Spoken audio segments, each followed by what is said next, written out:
ఓం నమో భగవతే శ్రీ రమణాయ. అందరికీ నమస్తే అండి. భగవాన్ శ్రీ రమణ మహర్షి గారు రాసిన అక్షర మణమాల గురించి అయితే మనము విందాము. మణమాల అంటే కళ్యాణమాల. అది నాశమెరుగని వసివాడని జీవాత్మ పరమాత్ముల బంధమైతే అక్షర మణమాల ఇదొక దివ్య సాధనా మార్గం. ద్వైతంతో ప్రారంభమై అద్వైతంగా ముగిసే అందమైన భావగీతం అక్షరమణమాల. లోతుగా అధ్యయనం చేసి అనుభూతి చెందగలిగితే అక్షర మణమాల సుషుమ్నా గీతం. అహం నశిస్తే తప్ప సోహం స్థితి లభించదని చెప్పే సాధనా గీతం.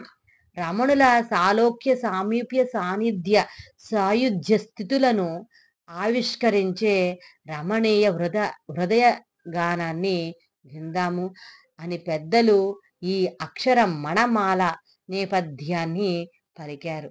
ఇందులో 108 చరణాలైతే ఉన్నాయి.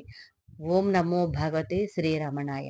ముందుగా మనము వినాయక ప్రార్థన చేసుకుని ఒక్కొక్కటి అయితే మనం విందాం. ఓం నమో భగవతే శ్రీరమణాయ. అరుణాచల శివ అరుణాచల శివ అరుణాచల శివ అరుణాచల అరుణాచల శివ అరుణాచల శివ అరుణాచల శివ అరుణాచల.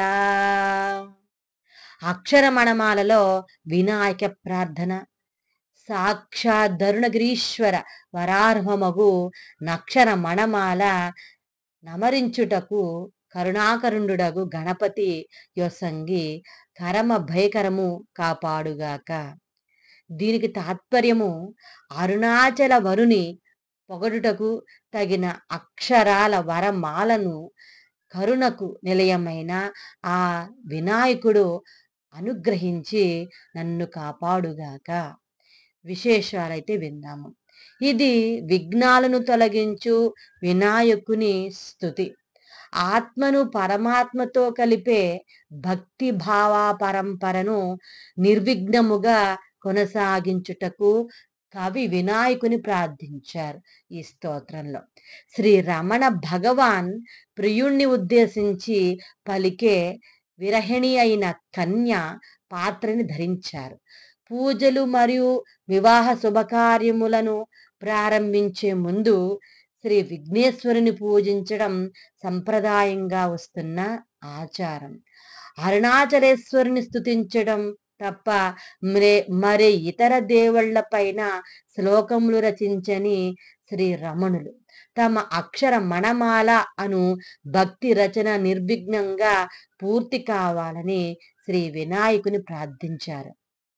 రమణ మహర్షి సంప్రదాయాన్ని పాటించాలి కనుక వినాయక ప్రార్థన చేశారు.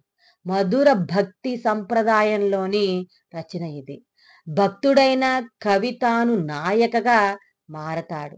పరమాత్మను నాయకునిగా భావిస్తారు. అరుణాచలుడు ప్రియుడు. వధువు చేతిలో అక్షరాల పూల మాలను పట్టుకుని ఉంది.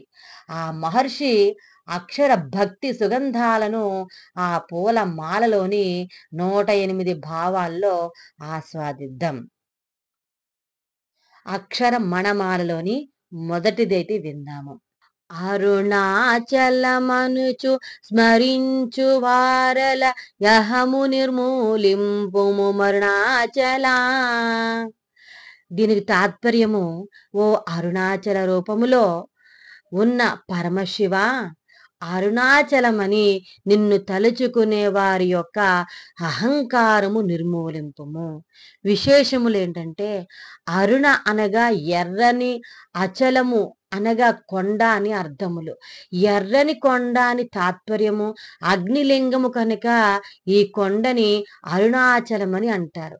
శివుడే ఈ కొండ రూపంలో ఉన్నాడని భావించి రమణ మహర్షి 1879, 1950 శివుని అరుణాచల అని సంబోధిస్తూ 108 భావ పరంపరలతో స్తుతించారు. అందులో మొదటి భావాన్ని మనం ఇప్పుడు విశ్లేషించుకుంటూ ఉన్నాం. స్మరించుట మాత్రము చేత ముక్తి నొసగే క్షేత్రము అరుణాచలం. అందుకే ప్రతి తాత్పర్యంలోనూ అరుణాచల అను సంబోధన పునరావృతి అవుతూ ఉంటుంది. శ్రీ రమణ భగవానుని దర్శించిన తరువాత సరోజినీ నాయుడు ఇలా అన్నారు. ఒకరు క్షణమైనా ఎవ్వరినీ ఊరకే ఉండనియ్యరు. ఇంకొకరు ఎవ్వరి అహాన్ని క్షణమైనా పైకి లేవనీయరు అన్నారు. ఆమె పేర్కొన్న మొదటి వారు మహాత్మా గాంధీ, రెండవ వారు రమణ మహర్షి. నేను అనేది మనందరికీ తెలిసిన ఒక అహంకార భావన. ఇది నశించాలంటే అసలైన నేను అన్వేషించాలి, విచారించాలి. రమణ మహర్షి మొదటిగా జీవుల్లోని అహంకారాన్ని నిర్మూలించమని ఈ చరణంలో ప్రార్థిస్తూ ఉన్నారు. తర్వాత రెండో చరణం గురించి అయితే విందాము. అంతవరకు స్వస్తి.